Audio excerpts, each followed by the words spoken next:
Hi, I'm Erin Power.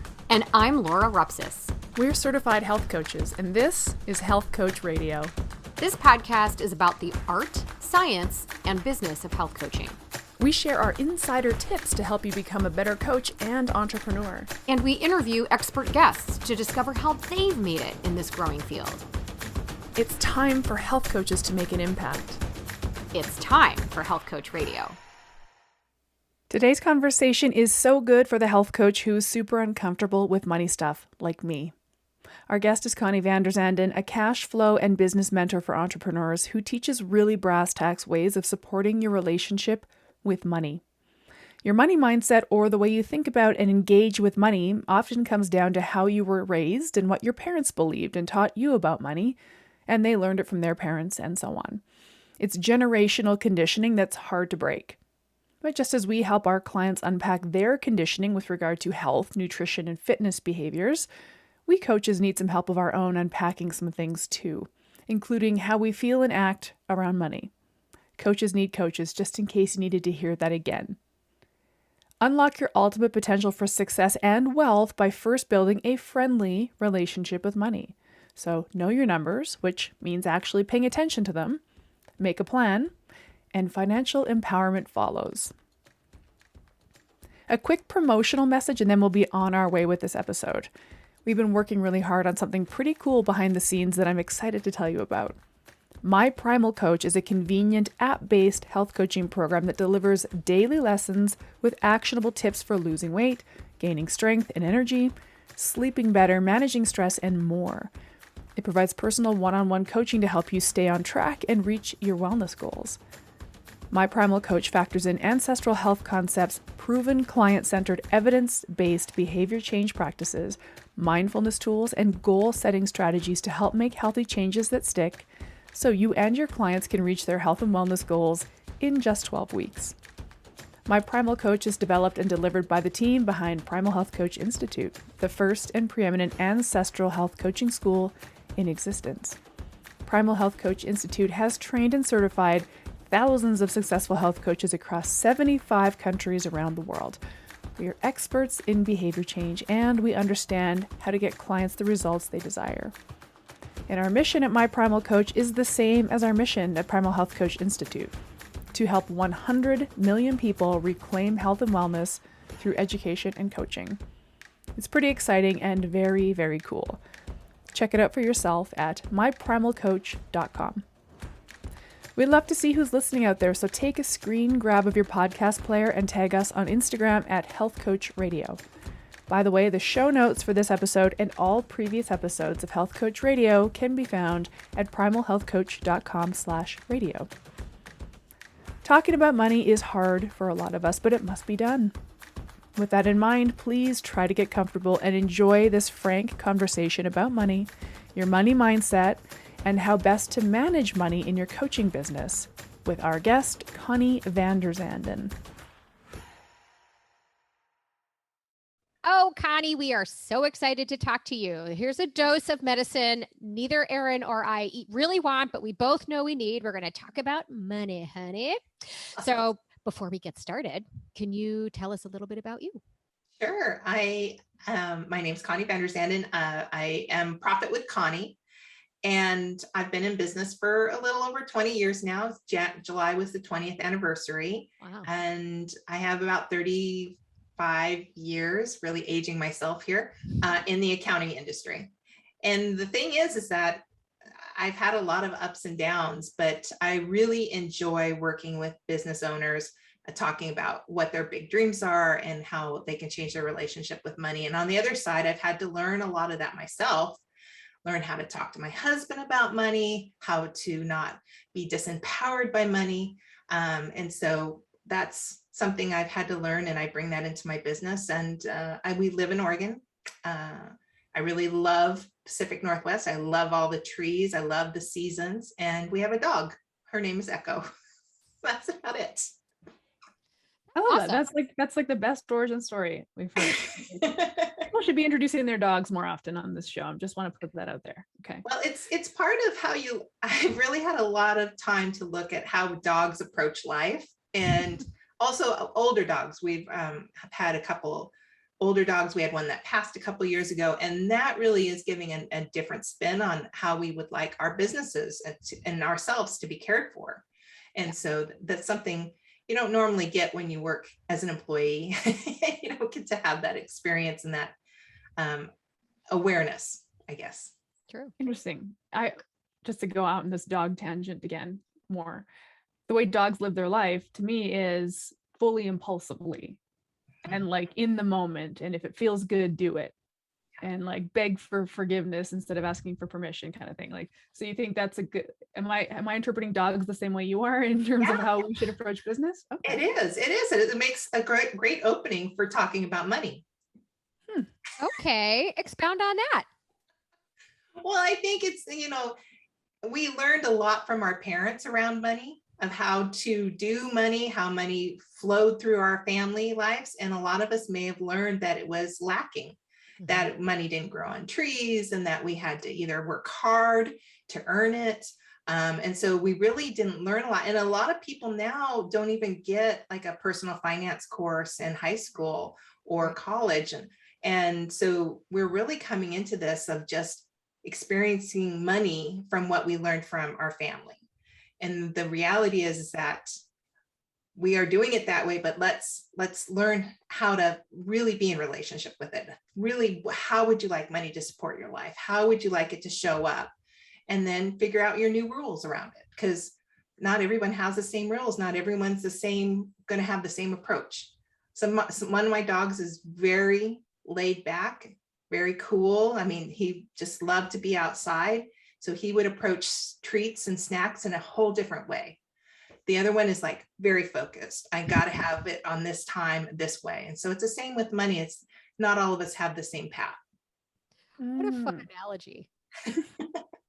I love that. And it's so true. I mean, Erin tells her story around money, and it's a little similar to mine, probably a little more extreme than mine. But, I grew up with a baby boomer father who came from a family that had very little money, a mother who overspent, a father who worked 2 or 3 jobs to try to support that spending habit. Very kind of scarcity mindset. He had to put himself through college. He had to pay off all his own debt. And, because of that, everything was always about like paying the bills. You don't want to be around dad when he's got to sit down every month and pay the bills. And you would think we're going to be in the poorhouse any second, and guilting me, making me feel guilty if I asked for $10 to go to the movies. That kind of mindset that I grew up with. And we instill that in our kids. And I had to stop myself from doing that with my kids. I caught myself doing it a couple of times, and it really stopped me in my tracks with my older 2. And now I have younger 2. I'm trying to approach things differently. And for them, what I'm really trying to focus on is the money can be there for you if you want it. You just have to earn it. If you want something, all right, I'm not going to just hand it to you. What are you going to do to earn it, kind of thing? And if you earn it, I'll provide it. Right. So I'm trying to foster that mindset a little bit, but I know Erin has a very similar kind of money mindset issue too. Right, Erin? Well, I had a visceral reaction, Laura, when you were telling the story about dad paying bills. Yeah. Like, get me out of the house while dad's paying bills. And so when I think about relationship with money, it's like, it's all going out. It's all going out. Whatever comes in, it's going out. And there's no pleasure or joy or indulgence to show for it, apart from the paycheck came in, we paid the bills, now it's all gone. And it's so interesting how I brought that into my body, and like, I don't want to open the bills. Like, there was years of my life where I didn't get the mail because I didn't want to see the bills. And I would just in my online banking, just throw some money at the phone bill, just throw some money at the gas bill. Hopefully it's the right amount. And it'll honestly, like, so weird, just a complete avoidance of money. Yeah. Anyway. Yeah. And it's, our parents didn't know any better.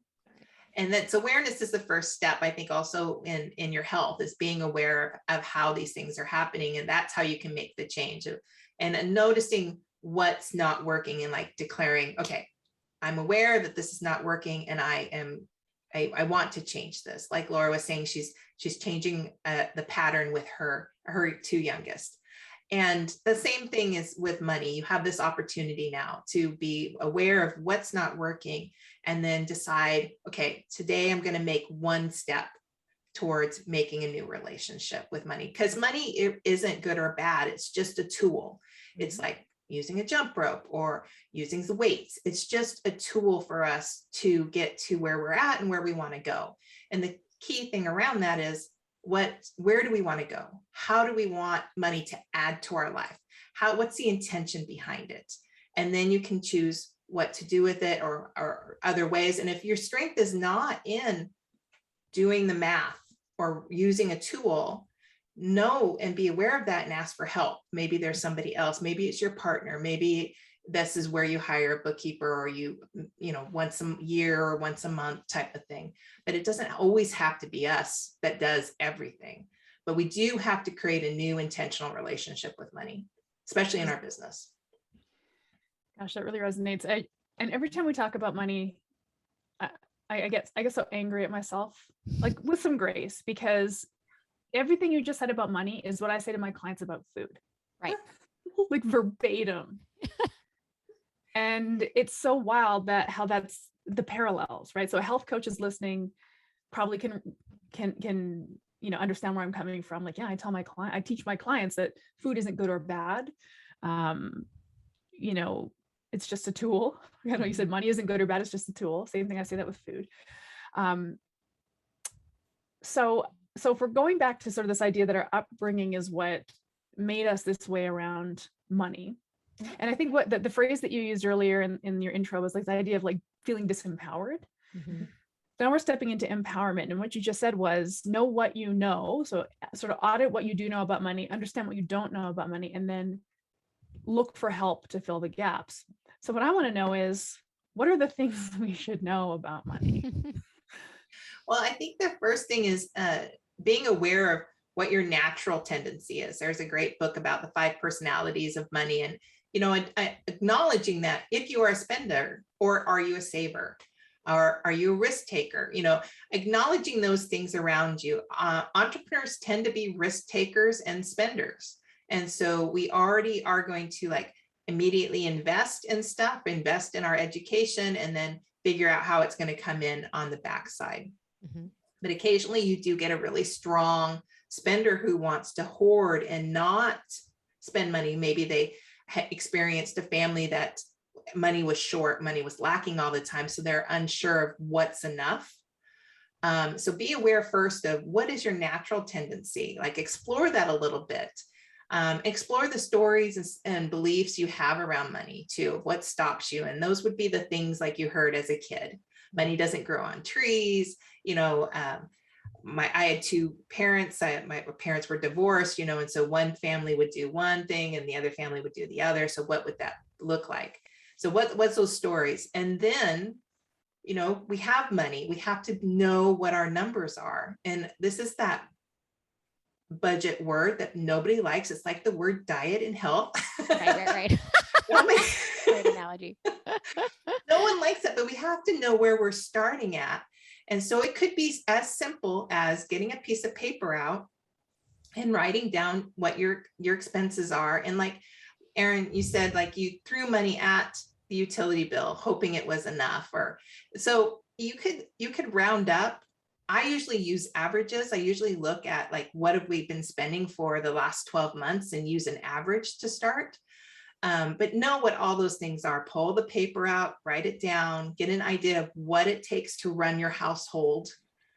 It's what does it take to run your business. And then I always like to look at also, what would you like to grow into? What would you like it to be like for your household? Perhaps you have a big desire to hire a housekeeper. Mm-hmm. That would, help you leverage your time so you can work more in your business. And that would be a great thing. Or you really want to send your kids to this one school. That's a lot of the times when I talk to people, they really want to up level what they're doing with their kids, vacations, massages, whatever that is. So we have our bare minimum of where we're at today. And then what do we want to grow into? So you got to know the numbers first, and then you can make a plan. Like, are you a little short on your everyday bare minimum, now you know what you might need to create. Like Laura, you're saying the kids, if they want it, they just need to earn it. Well, they had to know what that cost was first, so they knew how much they could earn. That's kind of the same thing we're doing with that financial plan, creating that, looking at the numbers, is what do I need to create? Yeah. And then focus on that. And it could be a lot of things. It doesn't always have to be in your business. Maybe when you're starting your business, you might have to get a job just to create that sustainable foundational income, so you feel more secure depending on what your personality is. Then you can focus on the business and grow it. So that's the first thing, is knowing the numbers. Yeah. Oh my gosh. How about it, Erin? We talk about that at the last couple master classes, is know your number. And I've told the story a couple times, so forgive me, listeners, if you've heard it before. But before I kind of made my move or even thought about, the first question I asked myself, because I came from the finance world, was, can I afford to do this? And it's a question that comes up a lot on the conversations I have in my role at the school that Erin and I are on staff for as the admissions director. People that we get a lot of potential job changers, people looking to leave an actual job where they're earning an income to something like this. And I think at the end of the day, the real question they're asking is, can I afford to do this? You know? And so my husband and I sat down and we really wrote down a lot about more aspirational stuff. What did we want our life to be? The whole purpose for making this change.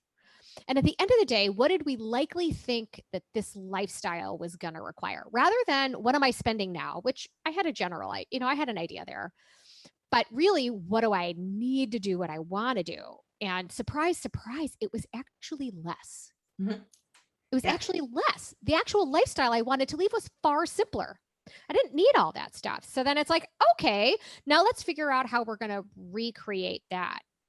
And I can't even tell you what a relief that was, is as scary as it was to go into that exercise. By the time we were done with it, how much less scared I was. Mm-hmm. So you work with a lot of entrepreneurs. Yeah.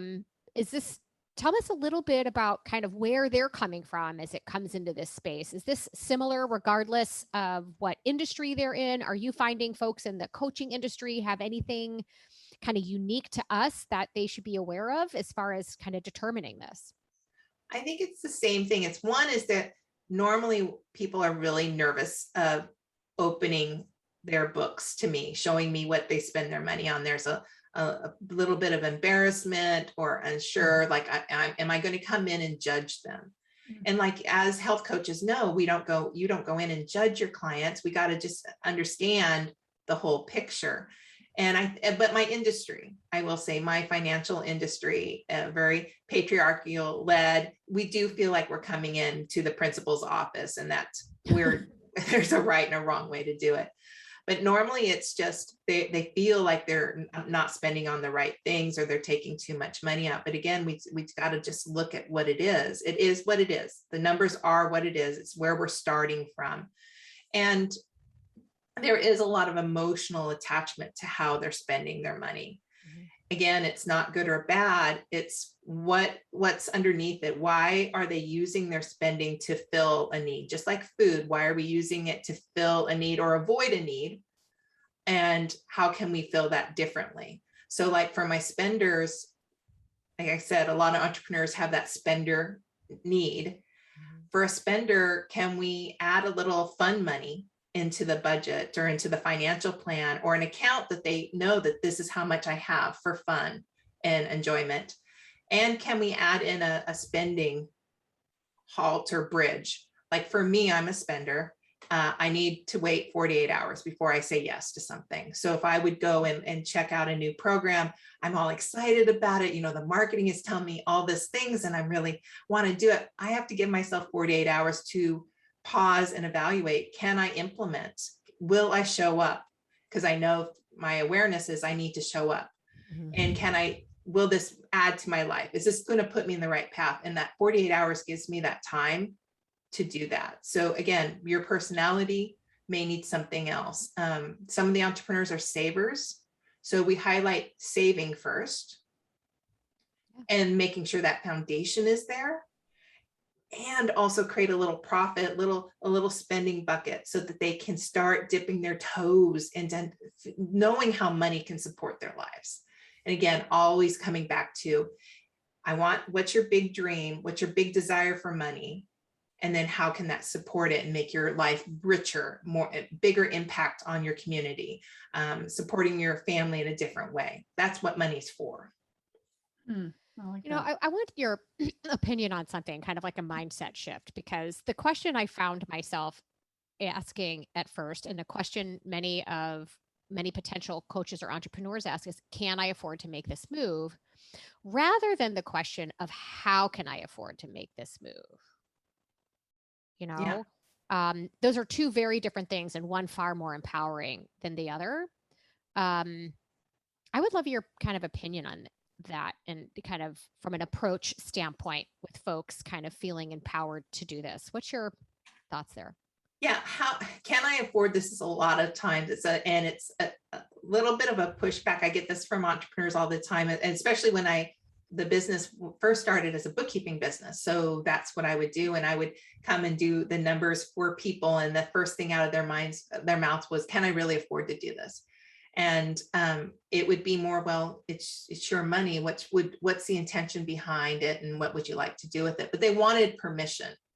And so how can I afford to do this is a better way of saying that. So, because you're like, I'm invested, I want to do this. I just need a little support in figuring out how the numbers are going to support this, rather than asking a random person if you can have this.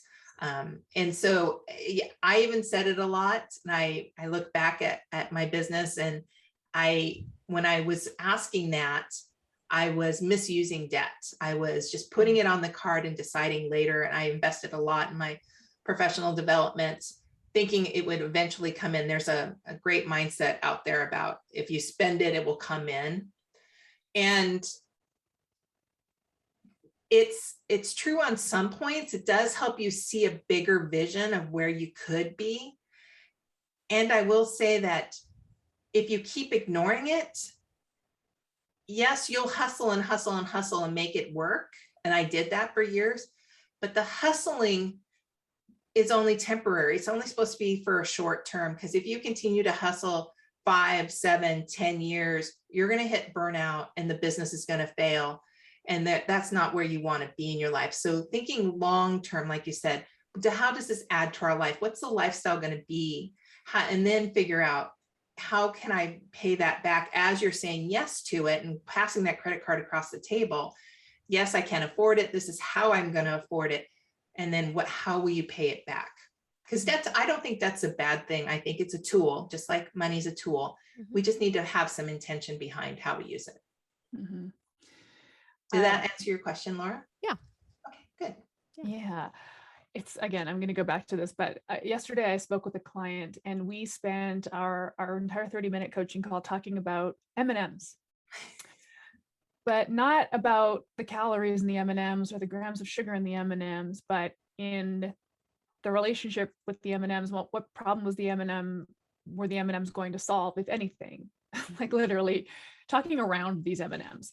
So again, the correlation here between money and food, and how, it's just staggering to me, because when we talk about money, it's not just like plug your numbers into a spreadsheet and you're good to go. It's like, let's talk about this relationship with money, and the flow of it, this idea of flow. Even, I love that you shared this idea that if you spend it, you'll get it back, because, I can say that I've been really doubling down on trying to broaden my, abundance mindset. So there was a period of time there back when we could do conferences and live events where I was going to a lot of them. I'm like, I'm going to invest in this coach. I'm going to go to this event. I'm going to this conference. And these were expensive little dips into the bank account. But I convinced myself, well, universe, well, give that back to me somehow. And that can start to feel really impulsive and irresponsible, especially for somebody like me with a scarcity mindset and a saver personality type. So how do you, I would love to hear how you articulate. I know you kind of took us through it a little bit, but how do you articulate this idea of abundance mindset? Do you know what I mean? Because it's you can't just say to somebody, have an abundance mindset about money. Okay, good luck with it. Have an abundance mindset about M&Ms or whatever. Like, there has to be some kind of like parameters, or for me, it has to be some logic behind this. Like, it has to be logical, otherwise it just sounds airy fairy. So Oh, how yeah. can you logically explain abundance? Yeah, I think when the secret first came out, and I'm going to apologize because my dog is going to bark in the background. Well, is that secret is like, if you think it'll just show up, and that it'll magically drop from the sky in front of me. And I will admit that I had that belief when I first started into the abundance mindset, is that we just think it, you think good thoughts, that it'll just show up. And it really requires us to take a little action. Right. To show up. Again, awareness and action. But the abundance mindset is as simple as that. It's not just money. Look at the relationships you have. Look at your home. And so I always recommend a gratitude practice to recognize all of the abundance that is around you. Mm-hmm. And the more that you can practice the gratitude and acknowledging like 5 things that you're grateful for morning and night, just allows you to look up from that lack. And because when I was in lack mode, when I was 50, I created 50,000 in debt and didn't pay myself for 6 years. And I wasn't paying attention to my numbers. And so what I was paying attention to was that debt, and focused so much on it, and the lack of space that there was there, and how I was constantly hustling to pay the bills I already said yes to. That's all I saw. And wasn't really helping anything, because the more I focused on it, the more it increased. So once I started with a gratitude practice and started paying attention to what was around me and making small shifts to how I was using money. My first shift was I put 1% of everything that came into a savings account. I thought that was crazy. And I was like, oh, that's not very much. But as it slowly grew, I could start to feel how money was supporting me. And it's just those small baby steps. I could start feeling more confident and more secure. And I could stand up taller and look up and see the opportunities and the abundance around me.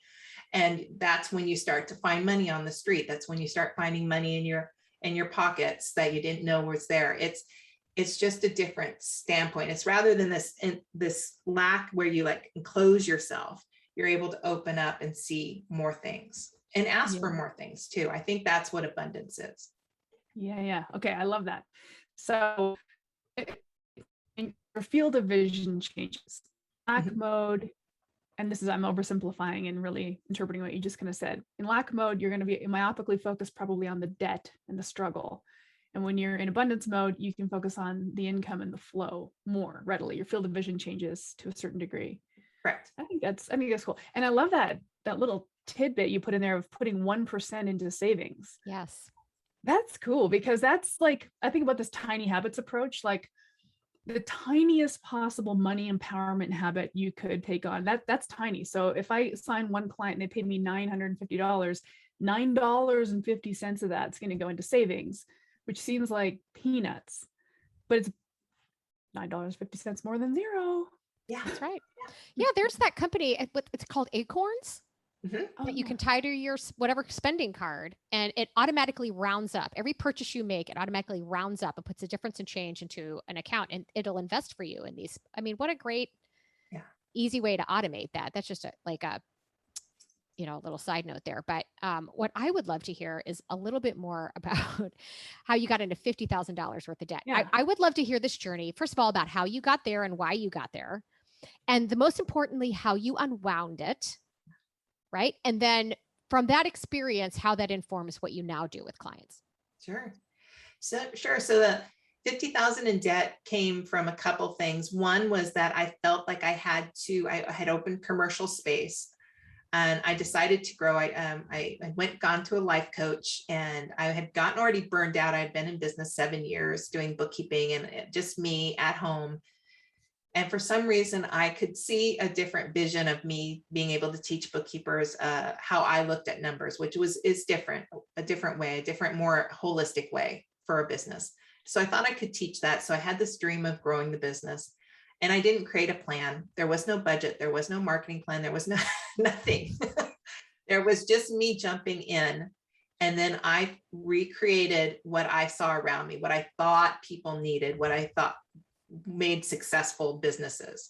Invested a lot into commercial space, into office furniture, into a designer to come out and make it all pretty, into team members.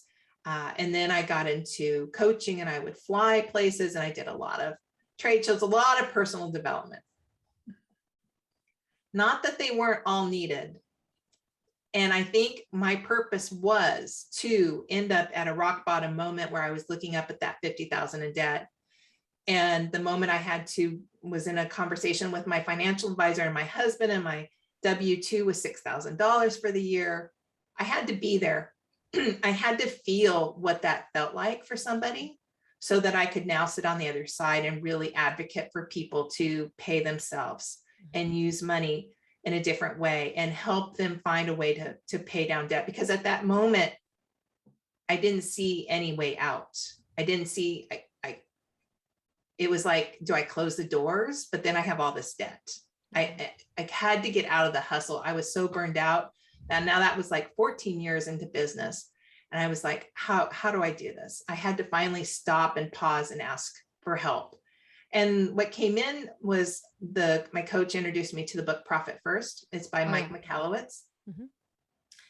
And I was like, oh, this is what I've been telling my clients for years to do.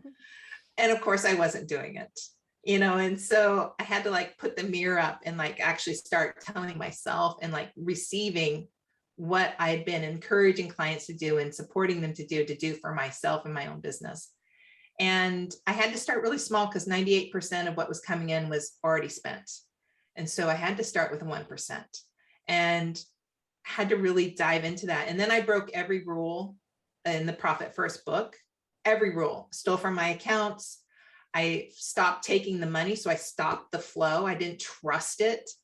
And I learned, oh, there's an energy behind this.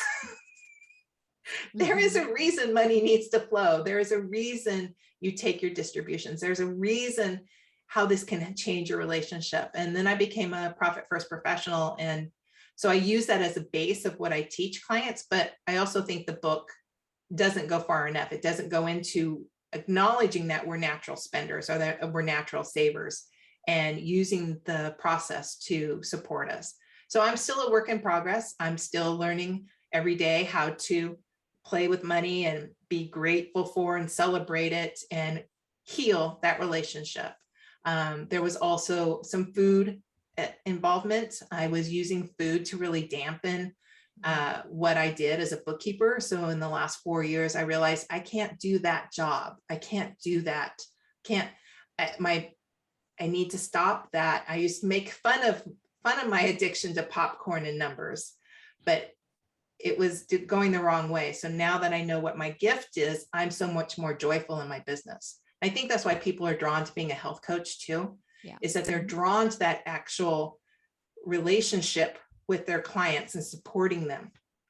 But it's that day-to-day business stuff that they might not be drawn to, that we might need a little help and support around. Mm-hmm. That give you a good idea of what happened. Yeah. I mean, and look, I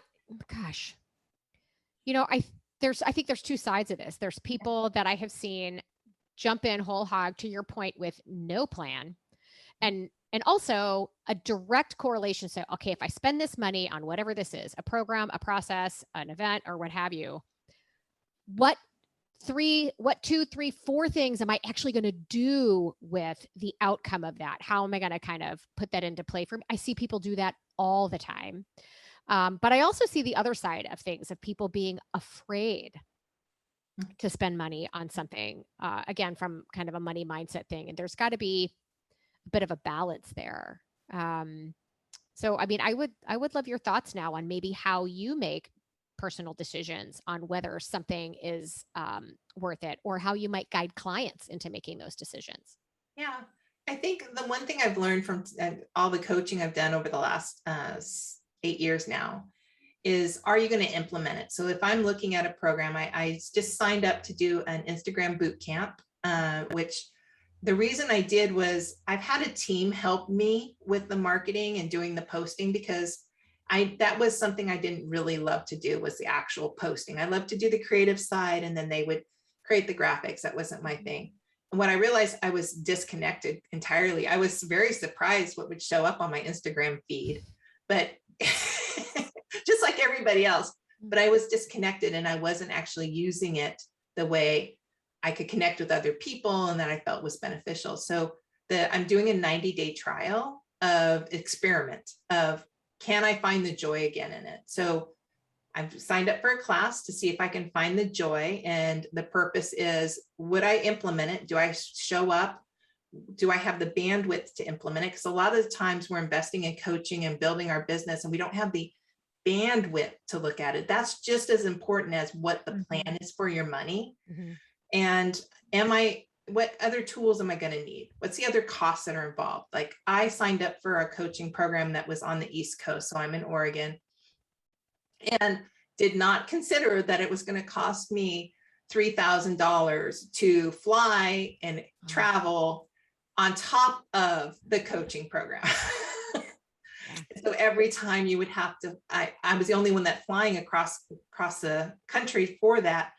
I'm like, I have an entire different expense than anybody else that's here in New York that's like, just traveling for the day.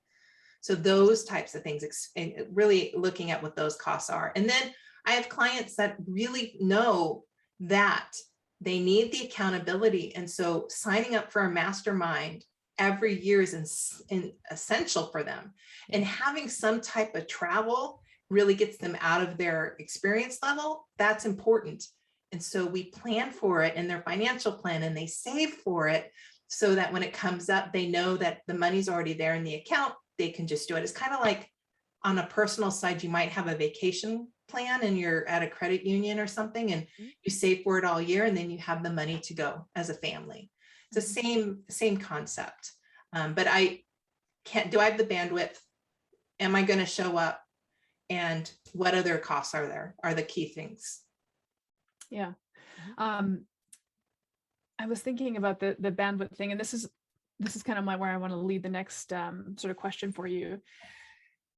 I'm thinking about this scenario that we see a lot, and probably you do too. I'm going to throw it out there, but we have folks who are entering into entrepreneurship.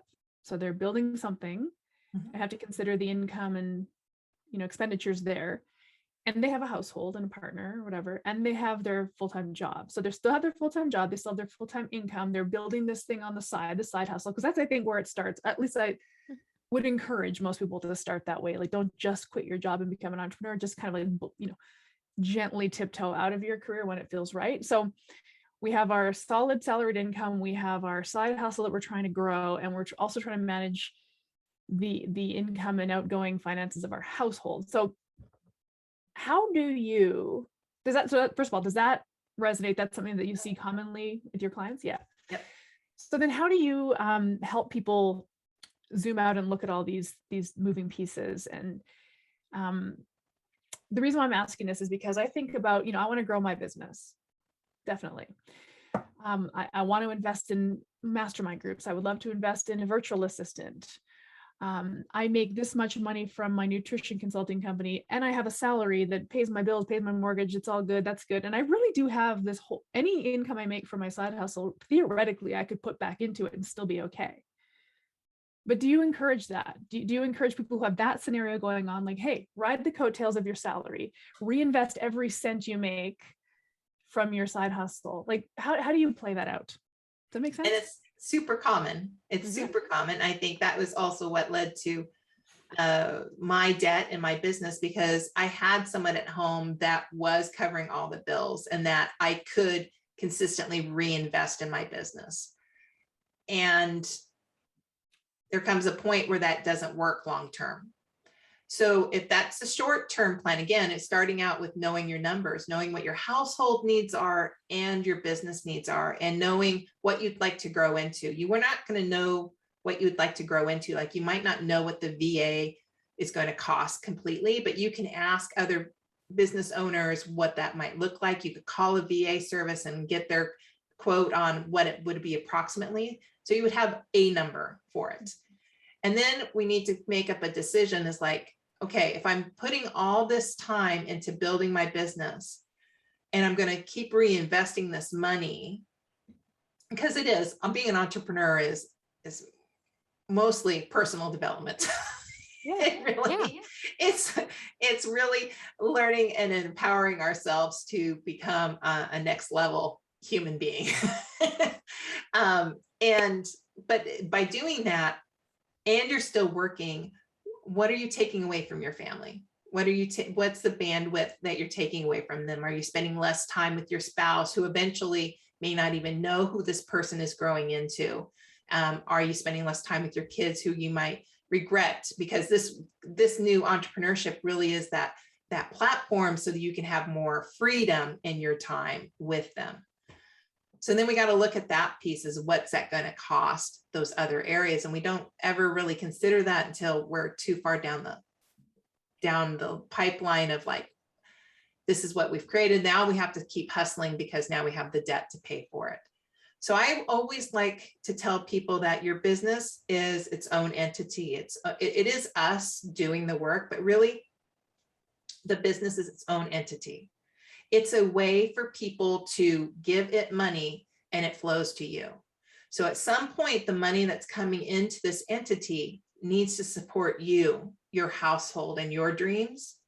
And so at some point, we need to make sure it's contributing to your life. It needs to pay you something. Mm-hmm. And so, no, I don't recommend that we reinvest all of it. I want to make sure that you're still contributing, because at some point you're going to want to leverage out of that job. And if you're not already replacing that money, you won't be able to. You'll always feel like you need that security. So, yeah. And what I got out of that explanation, thank you for that, is that if you're in that scenario where you have a full-time salary and you're building this side hustle that eventually you want to become a thing, you can't just take that little side hustle and put it into its own little silo and segregate it from the rest of your life. It has to be a really holistic approach. I think the thing that you said that really resonated with me was that, this is how I interpreted it. It was like, if you double down on like paying attention to your entrepreneur income, business development, all this stuff, and you're not letting maybe your partner be involved in that process, or at least connected to it in some way, then it's sort of like there's an inherent isolation that happens in your relationship. Like, actually potentially in your marriage, your partner could feel like they don't know that part of you or that channel of income. And it's very alienating in your relationship even. Yeah. And there's going to be a little pushback too, if you're married to or you're in relationship with somebody who's an employee. There's a difference between that employee mindset of paycheck to paycheck, not having empowerment over how much you earn, than an entrepreneur who can go out and create and manifest and what they want to see in their business. So there is a little bit of language issues there. Totally. That, and I was thinking too, sorry to butt in, but talking about those money personalities. So my personality is saver, or probably penny pincher. Husband is spender. And so it's like, this is my money. I made it. You can't even look at it. You know what I mean? Like, kind of that weird clawing back.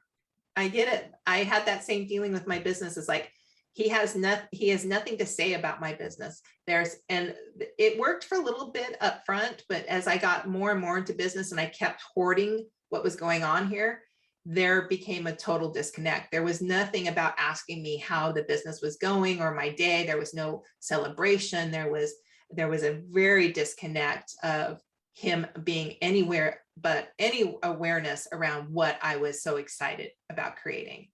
And so our partner may not be like, Laura, your partner is very active in what you're doing.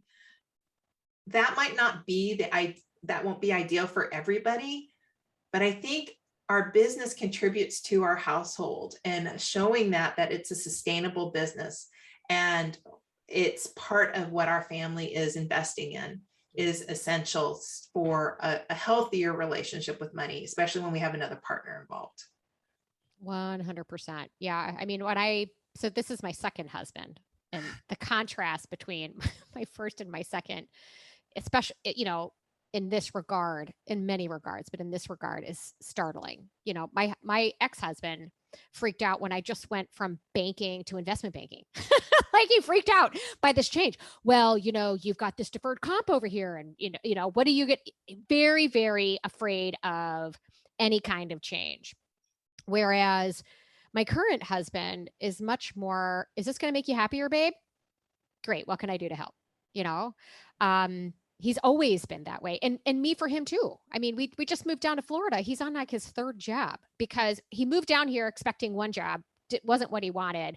Got this bridge job to kind of move him out of something that he hated into something that would bring in some income for him and he could just get by on while he looked for something he really wanted to do, and me coming from finance made me extremely nervous of him moving from job to job, because in my head, it's, you've got no provable income. We're going to need a new car at this point, and blah, blah, blah, blah, blah, and we don't have insurance, and blah, blah, but at the end of the day, he has supported me, no questions asked.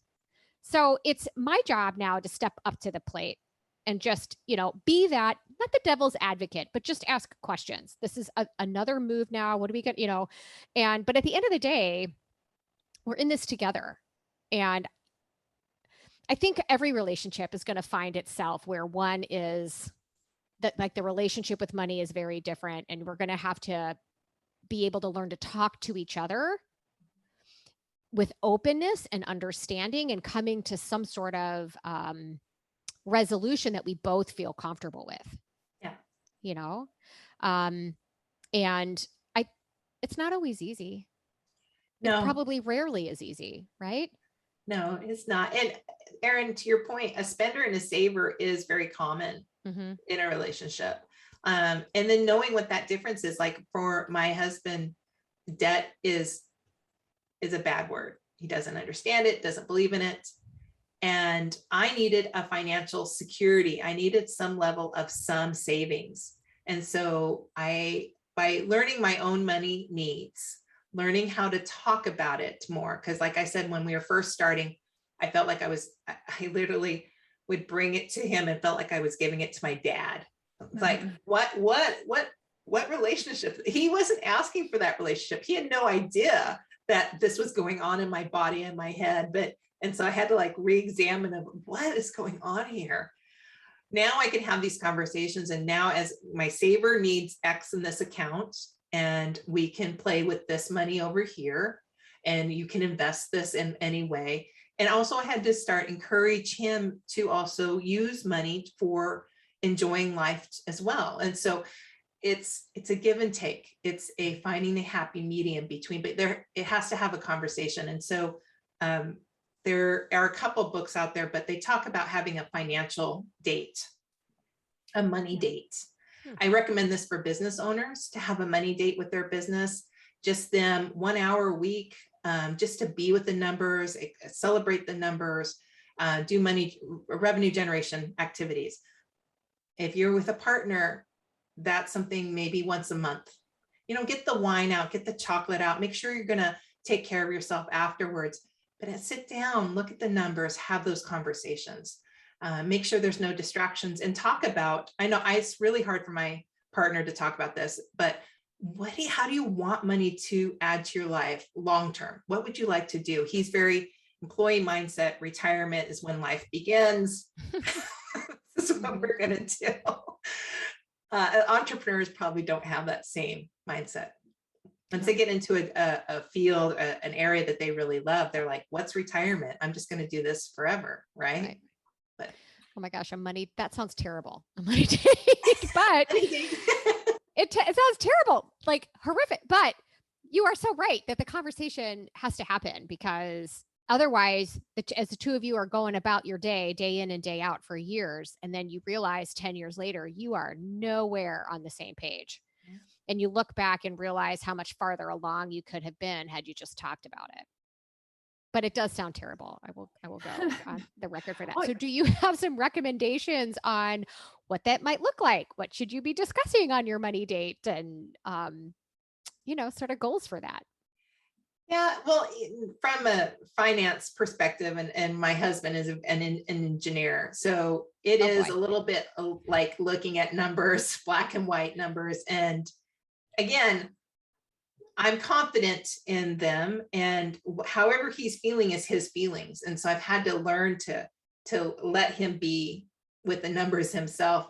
And it's about, okay, we're on track to do this, and it's about, what's our future goal? What's this look like? And his goal is retirement. He wanted to retire at 55, or it's going to be more like 60 now, but he wants to retire. And so, do we have enough money? Are we taking care of those what ifs? And planning for the house, or planning for, future vacations after COVID is ever done, type of thing. Right. And then, using money. And now if there's a little extra money, what would we like to dream and do with it? So it's just, tapping him in, because a lot of the times, like Laura, we were telling us that's great story about your dad taking care of the bills. Your mom probably didn't understand what had to be paid or anything. And so we see this a lot of times with our grandparents or parents as they pass, the one spouse having no idea what the financial issues are going on. And so this is changing a behavior. This is something we can teach our children, that money isn't a bad thing to talk about. It's a tool. It's just something that we naturally talk about, and how we want to use it, and how can we open up that relationship to encourage it to be discussed more often. Yeah. What you mentioned this Money Monday thing earlier in the conversation, and so setting aside one day, an hour of that day to be with your money. I love how you put that, just to be with your money. And that's not necessarily, so the reframe is, that's not necessarily like crunching the numbers from a perspective of, oh, I gotta pay this bill, I have to pay that bill, but like celebrating what came in, celebrating the potential income. So like if you look at if I sit down for Money Monday on Monday, and I look back at last week and it was a zero sum week, I can, like, there's still ways to be okay with that. Still ways to make that a positive experience, rather than dwelling on, man, I made $0 in my business last week. Yeah. I think I even as a person who's afraid of money, I can see a possibility where a Money Monday could be fun for me. Yeah. Would it be fun with my partner? I don't think that would be fun, but we could try. We could definitely try. And I feel like I had this thought. I know we're getting into the weeds of like relationships here, but I mean, I guess it makes sense. But there's a few months ago where I thought, what I need to do is we need to separate our finances, because we do not see eye to eye. We'll still both contribute to the household expenses, but I just really want to have my stuff separate so that I can kind of really understand what I've got. And he wants to go buy a sailboat in Belize. He can go do that with his paycheck. What do you think about that? Like, yeah, big moves like that. If somebody's feeling disempowered, I think about, my grandma, who didn't know anything about their finances when my grandpa died. But to me, that's a power move. Like, I know exactly everything that I've got. What do you think? I think it's great. I think it's an important thing. When we got married, now I got married at 19, my partner was 21. And so at the time, the preacher recommended that we have our own account. So we used an envelope system. So it's funny to be starting out in life with an envelope system, and Profit First is very much like an envelope system. But that I have my own envelope, he has his own envelope. And then we had, money for car and food, and that when the envelopes were empty, you had to make a different choice. And so I've always thought about that, having your partner have their own savings account so they could buy you a birthday gift without you knowing what it was. That's awesome. Yeah. And I think the younger generation that's coming up is wanting to do that. But why would I commingle funds with somebody else? Why would I get all that emotional baggage in there? Like before you get married, are you checking their credit reports? Do you know what's coming into the relationship? At 19 and 21 and in the 80s, you never thought of those things. You were still under that patriarchal, like we commingle. This is what a healthy relationship looks like. I think money, being empowered and having your own accounts. I have my own financial advisor who runs my own financial accounts, and he has his. And we get together and look at them together, but it's really our decisions. And I think those small steps can be really great for you, especially as you get to be older and wiser and maybe want to do something different. There's so much wisdom in that from two places. So Erin, like you, my grandmother was in the same boat when my grandpa died, literally sat at the dining room table crying because she didn't know. My mom had to go in and help her. Not that my mom paid our bills, but she at least knew how to read a statement and how to balance a checkbook. But when my mom and dad separated, my mom just automated everything. And to this day, still never looks at anything. Like she doesn't look at anything. She doesn't feel disempowered because she's completely clueless by the whole thing. But but I hear this all the time, and not to be sexist about it, but it's a lot of times it's the women. Back in my financial days, a lot of financial advisors that I worked with, female and financial advisors, they sort of specialize in working with women coming out of divorce and getting their hands, because they sort of let the whole financial picture go and relied on their husbands to do it. In my current relationship, it's the opposite. I'm the one who handles all the money, and Brad's like, whatever, just tell me what I can spend, But if I were to get hit by a truck tomorrow, he would have no clue. So the idea of being able to separate some of this out so that you're both aware of what you actually have and you're both actively contributing to this, not only does it help avoid like any kind of arguments over spending. Everyone knows what they're working with. You don't have to ask permission. To your point, he can buy me a gift and I don't even know what it was. But at the same time, it really empowers both of you that, God forbid, something happens and I go down and he's got to step up to the plate. He at least has the skill set and the understanding of how to manage money and how money works and all those other things. So I just think, and I think it can actually make the relationship stronger when you're both contributing to things, right?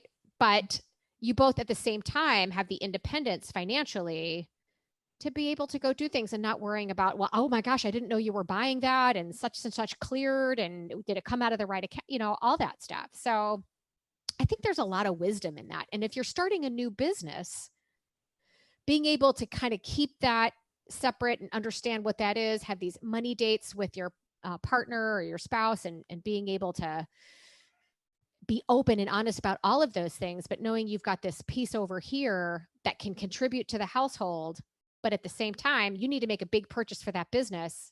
You don't have to ask permission, right? Right. You know that you've earned it. So sorry, that was a little bit of a diatribe, but I just think that point right there and that little tidbit of wisdom and tip, I think might sound a little weird to some people that have always thought commingling is the best way to prove commitment to each other or something. Really, I think there's a lot of reasons why having kind of your own separate financial space makes a lot of sense.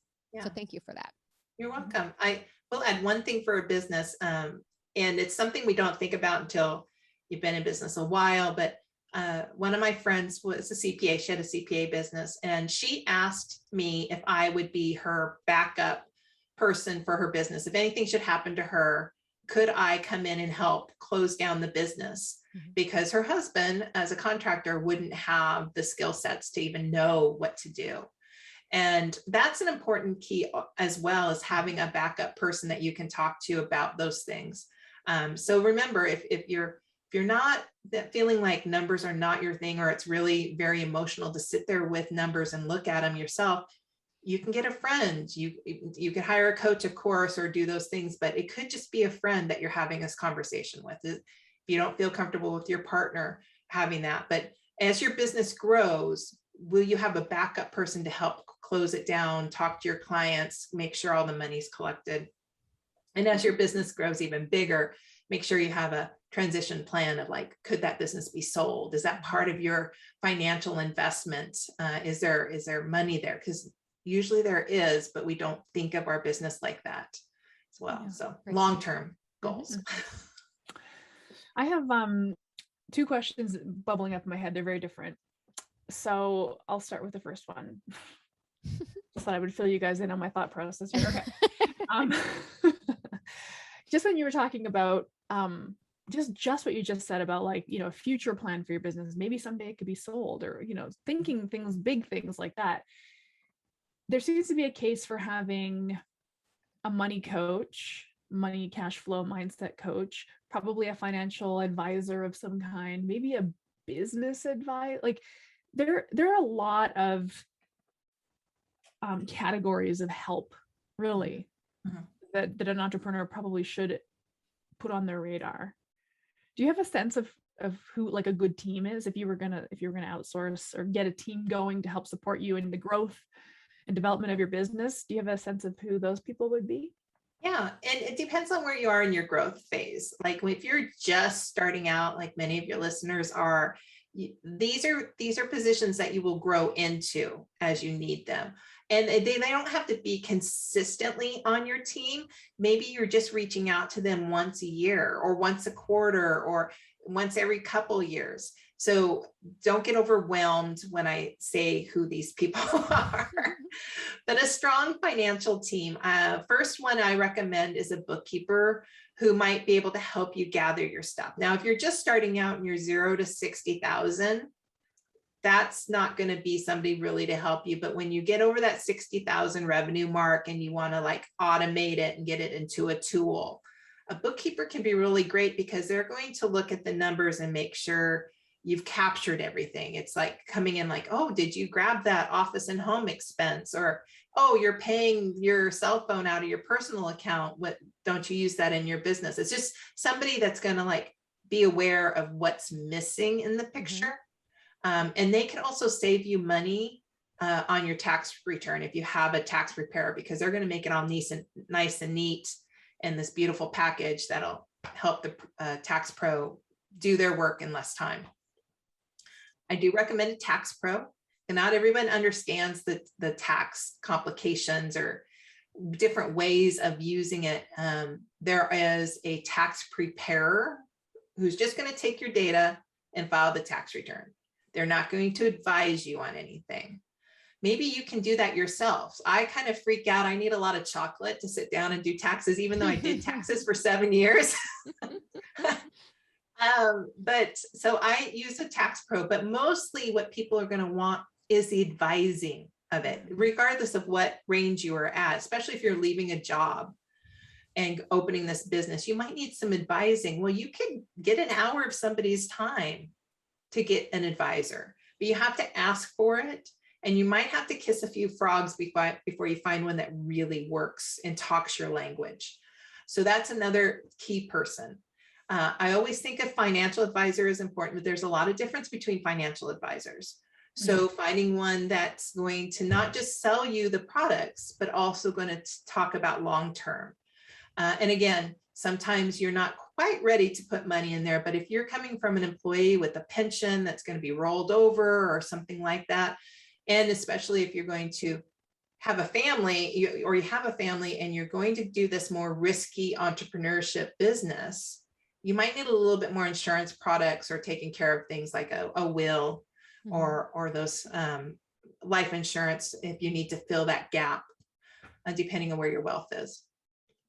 So those are the key 3 ones. But I also think as businesses grow, a business coach or mentor is super important. Again, if money is an issue for a long-term coaching program, to look at a group coaching. You can get mentorship at a lot of places for free, at SCORE. There's different places around the US and different towns. And then a money coach, if you keep feeling like you're hitting up some subconscious beliefs against it, a money coach is great to work with. And again, that can be a short-term thing, or it can be like, usually it's like a 6 months, and then you could go into smaller programs later on. But again, will you show up? If you hire that coach or you hire that CPA, are you going to show up? You can ask the questions. Are you going to implement what you're going to get from them? Those are the key things. If you're not, then you're not going to see any benefit out of it. Right. Great. Awesome. Okay. My other question was, if one were going to start, take your advice, the advice that you dropped. I mean, there's so much good advice here, but the nugget for me that I want to take and run is this Money Monday thing. Mm-hmm.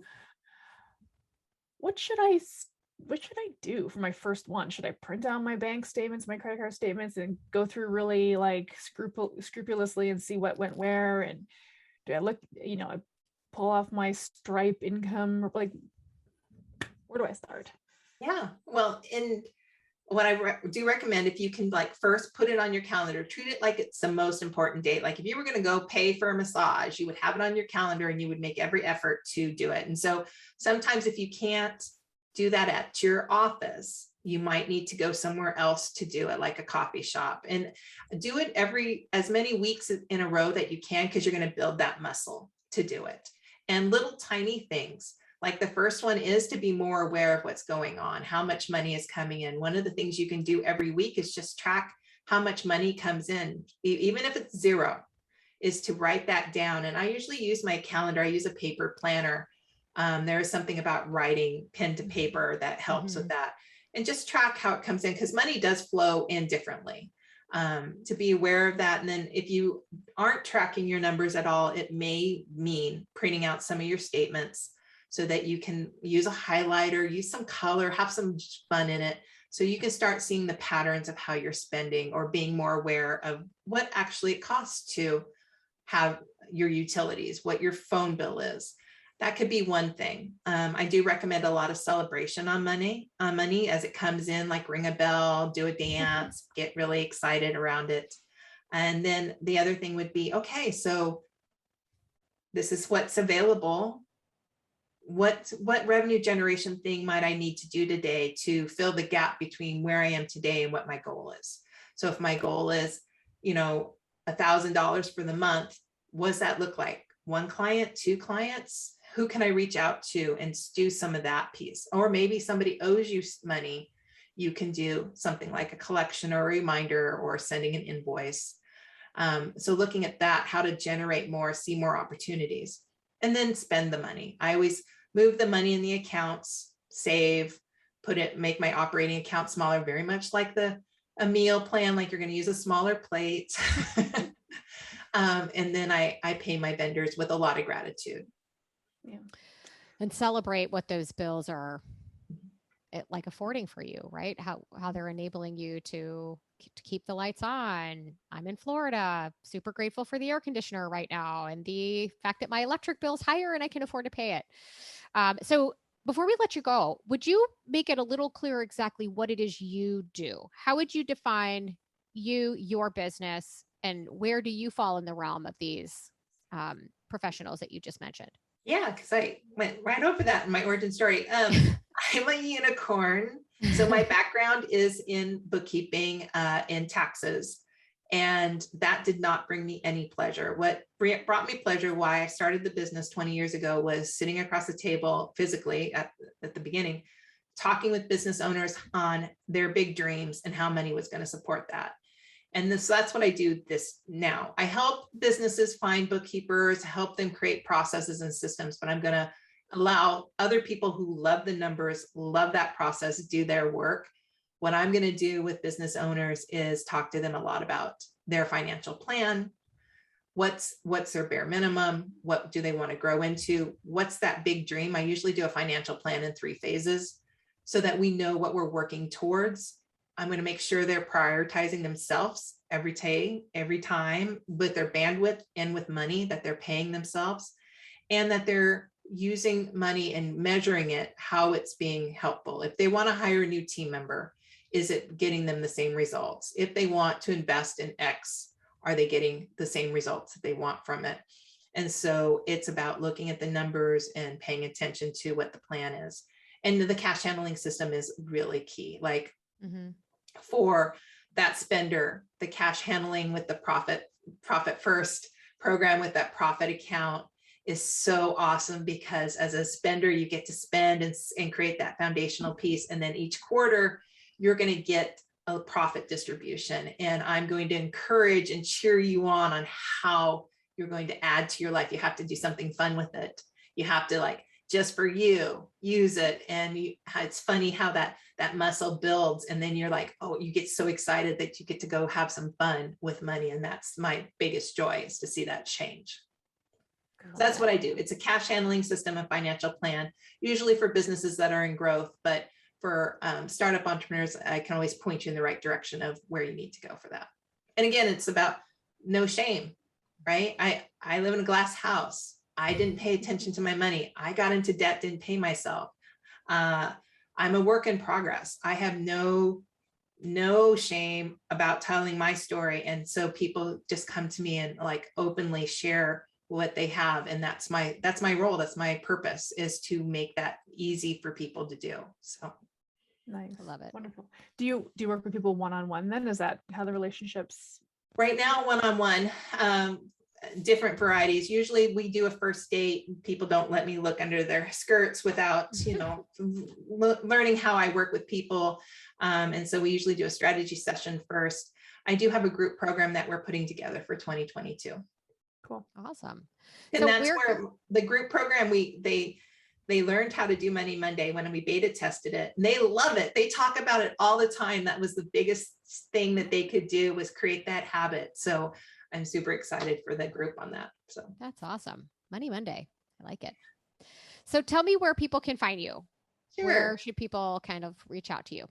Sure. Well, we have a site. It's a choose your own adventure. It's moneyactiontips.com, tips with an S. There's a free report that has the first 3 cash handling tips.